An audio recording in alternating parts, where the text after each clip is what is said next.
बिस्मिल्लाहिर्रहमानिर्रहीम, अस्सलाम वालेकुम, welcome back to my channel. और आज की जो वीडियो है इसमें मैं आपको बताऊंगी कि एफएससी के स्टूडेंट्स जो हैं वो कौन कौन सी की बुक यूज़ करें। तो मैं हर सब्जेक्ट के लिए आपको बताऊंगी कि आपने कौन सी की बुक यूज़ करनी है और आपने शॉर्ट क्वेश्चंस और एमसीक्यूज़ कहाँ से प्रिपेयर करने हैं। तो सबसे पहले एक बात तो आप ये नोट कर लें कि एफएससी के जो लॉन्ग क्वेश्चंस होते हैं ना वो आपने बुक से ही प्रिपेयर करने होते हैं, ख़ास तौर पर बायो के। ठीक है, तो आपने लॉन्ग क्वेश्चन के लिए की बुक कंसल्ट नहीं करनी, बल्कि वो आपने बुक से ही प्रिपेयर करने। जितना ज़्यादा आप बुक की वर्डिंग यूज़ करेंगे ना उतने ही आपको ज़्यादा मार्क्स मिलने के चांसेस होंगे। तो कोशिश करें कि आप यानी जो याद करें ना वो टेक्स्ट बुक से ही याद करें। और की बुक जो आपने यूज़ करनी है वो आपने सिर्फ एमसीक्यूज़ और शॉर्ट क्वेश्चंस के लिए यूज़ करनी है। अब हम बायो की बात करते हैं, तो बायो का आपने सारा जो याद करना है वो आपने बुक से ही याद करना है। ठीक है, किसी की बुक से याद नहीं करना, क्योंकि बायो के पेपर में बुक की लाइंस आती हैं एमसीक्यूज़ में, और अगर आप की बुक से याद करेंगे तो ये हो सकता है कि आप कोई लाइन स्किप कर दें और उस लाइन में से एमसीक्यूज़ आ जाए। तो जब भी आप बायो का प्रिपेयर करें तो आपने याद सारा टेक्स्ट बुक से ही करना है। इसके अलावा जो एमसीक्यू पोर्शन होता है बायो के पेपर में वो ये उसका इस तरह से होता है कि वो एक्सरसाइज से ज़्यादा नहीं आता, बल्कि वो चैप्टर के अंदर से आता है। तो आप एक्सरसाइज पर भी फोकस करें, बट चैप्टर के अंदर जो भी इंपॉर्टेंट पॉइंट्स हैं उन पर ज़रूर फोकस करें। और एमसीक्यू की प्रैक्टिस के लिए जो मैं आपको बेस्ट बुक बताऊं बायो की, तो वो है कॉलेज बायोलॉजी। उसमें मैक्सिमम एमसीक्यूज़ होते हैं और हर टॉपिक से रिलेटेड एमसीक्यूज़ होते हैं, और इसके अलावा पास्ट पेपर के एमसीक्यूज़ भी होते हैं। तो बायो के लॉन्ग क्वेश्चन और शॉर्ट क्वेश्चन आपको टेक्स्ट प्रिपेयर करने से इजीली हो जाएंगे, और एमसीक्यूज़ के लिए आप कॉलेज बायोलॉजी ले लें।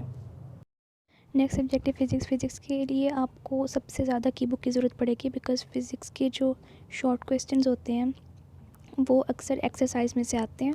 इसके अलावा फ़िज़िक्स की जो हमारी पंजाब टेक्स्ट बुक है उसकी एक्सरसाइज में एमसीक्यूज़ नहीं है, तो आपको एमसीक्यू प्रिपेयर करने के लिए कोई ना कोई बुक ज़रूर लेनी होती है। तो जो अक्सर एमसीक्यूज़ आते हैं पेपर में वो पास्ट पेपर्स में से आते हैं। तो अगर आपने एमसीक्यू प्रैक्टिस करनी है तो उसके लिए बेस्ट बुक भी कॉलेज फ़िज़िक्स ही है। और कॉलेज फ़िज़िक्स में आपको पास्ट पेपर के एमसीक्यूज़ भी गिवन होते हैं और बाकी एमसीक्यूज़ भी गिवन होते हैं टेक्स्ट में से, ताकि आपकी अच्छी तरह से प्रिपरेशन हो सके और कॉलेज फ़िज़िक्स से आप मैक्सिमम प्रैक्टिस कर सकते हैं एमसीक्यूज़ की। और जो फ़िज़िक्स के आपने शॉर्ट क्वेश्चंस लिखने हैं तो वो मैंने पहले भी बताया था कि आपने हमेशा उसमें कोई ना कोई मैथमेटिकल फॉर्म, कोई ना कोई फार्मूला ज़रूर लिखना होता है शॉर्ट क्वेश्चन में। तो आपने कोई भी आप की बुक लें, बस आप ये इंश्योर करें कि आप अपने शॉर्ट क्वेश्चन में फार्मूला ज़रूर लिख रहे हैं, मैथमेटिकल फॉर्म ज़रूर लिख रहे हैं, सिर्फ आप एक पैराग्राफ नहीं लिख रहे। नेक्स्ट हम बात करते हैं केमिस्ट्री की। तो केमिस्ट्री के जो एमसीक्यूज़ होते हैं ना वो अक्सर एक्सरसाइज में से ही आते हैं, और फर्स्ट ईयर में तो आलमोस्ट तमाम एमसीक्यूज़ ही एक्सरसाइज में से आते हैं, और सेकंड ईयर में ये होता है कि 70% एक्सरसाइज में से आते हैं और 30% बुक के अंदर से आते हैं। तो जो आप अगर आप फर्स्ट ईयर में हैं तो आपको अपने एक्सरसाइज वाले जितने भी एमसीक्यूज़ हैं उनको आप अच्छी तरह से करें ऑब्जेक्टिव के लिए, और अगर सेकंड ईयर में है तो टेक्स्ट को भी अच्छे तरीके से पढ़ें और एक्सरसाइज के एमसीक्यूज़ को भी अच्छी तरह से प्रिपेयर कर लें। तो केमिस्ट्री का अगर आपने ऑब्जेक्टिव में फुल मार्क्स लेने हैं तो आपको एक्सरसाइज के जो एमसीक्यूज़ हैं वो बहुत अच्छी तरह से प्रिपेयर्ड हों। इसके अलावा जो केमिस्ट्री के शॉर्ट क्वेश्चंस हैं उसके लिए जो मैंने बुक यूज़ की थी वो थी स्कॉलर, और मेरे ख़्याल से ये इसमें काफ़ी अच्छे शॉर्ट क्वेश्चन लिखे हुए हैं। और अगेन मैंने आपको पहले भी बताया था कि केमिस्ट्री के शॉर्ट क्वेश्चन में भी आपने कोई ना कोई चीज़ ऐड ज़रूर करनी है, जैसे कोई ग्राफ हो गया या कोई डायग्राम हो गई। ज़रूरी नहीं कि जो चीज़ बुक में बनी हुई है बस वही बनाएं। अगर बुक में आपको कोई डायग्राम या ग्राफ वगैरह कुछ नहीं मिलता तो आप उसको नेट से सर्च कर लें या किसी की बुक में देख लें, लेकिन आपने अपने शॉर्ट क्वेश्चन को बेस्ट वे में लिखना है, तो उसके लिए आपको कोई ना कोई चीज़ ऐड ज़रूर करनी पड़ेगी। अब अगर हम बात करें इंग्लिश की, तो इंग्लिश के जो एमसीक्यूज़ प्रिपेयर करने के लिए या पूरा इंग्लिश का पोर्शन प्रिपेयर करने के लिए जो बेस्ट बुक है वो है सनशाइन इंग्लिश, और मेरे ख्याल से तमाम स्टूडेंट्स ये यूज़ करते होंगे। तो जो इंग्लिश के आपने एमसीक्यूज़ प्रिपेयर करने हैं वो सनशाइन से ही प्रिपेयर करने हैं।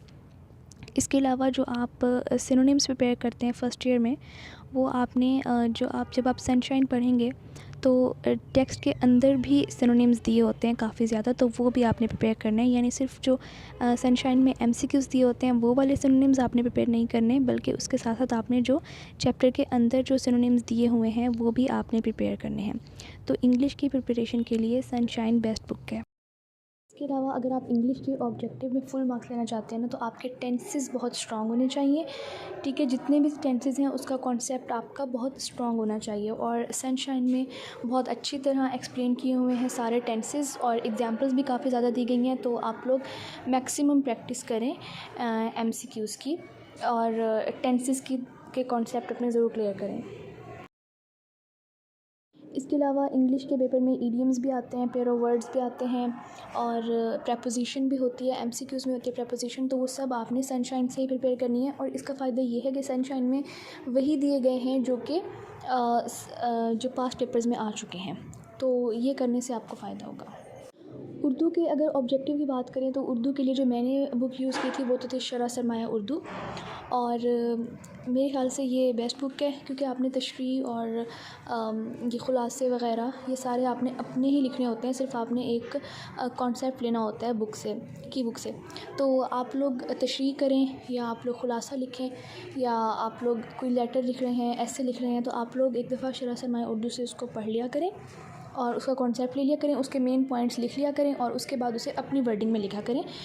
कभी भी उर्दू का याद करके ना लिखा करें, क्योंकि जब आप याद करके लिखेंगे तो आपके पास लिमिटेड आप कंटेंट लिख सकेंगे। अगर आप अपनी तरफ से बना के लिखेंगे तो फिर आप ज़्यादा से ज़्यादा लिख सकेंगे। लास्ट पॉइंट जो है वो है पास्ट पेपर्स। आपने पास्ट पेपर्स ज़रूर लेने हैं, और मैंने पहले भी अपनी वीडियो में बताया है कि स्कॉलर के पास्ट पेपर्स आपने ख़रीदने हैं, और वहाँ से आपने जो भी चैप्टर प्रिपेयर किया वहाँ से आपने MCQs, शॉर्ट क्वेश्चंस और लॉन्ग क्वेश्चंस प्रिपेयर कर लेने हैं। और ये बात ज़रूर जहन में रखनी है कि अक्सर जो क्वेश्चंस होते हैं और ख़ास तौर पर जो MCQs होते हैं वो रिपीट होते हैं बार बार बोर्ड के एग्ज़ाम्स में, तो पास्ट पेपर्स को आपने ज़रूर कंसल्ट करना है। तो आज की वीडियो यहीं तक थी। अगर आपको ये वीडियो हेल्पफुल लगी है तो प्लीज़ इसे अपने फ्रेंड्स के साथ ज़रूर शेयर करें, मेरे चैनल को सब्सक्राइब कर दें। अल्लाह हाफ़िज़।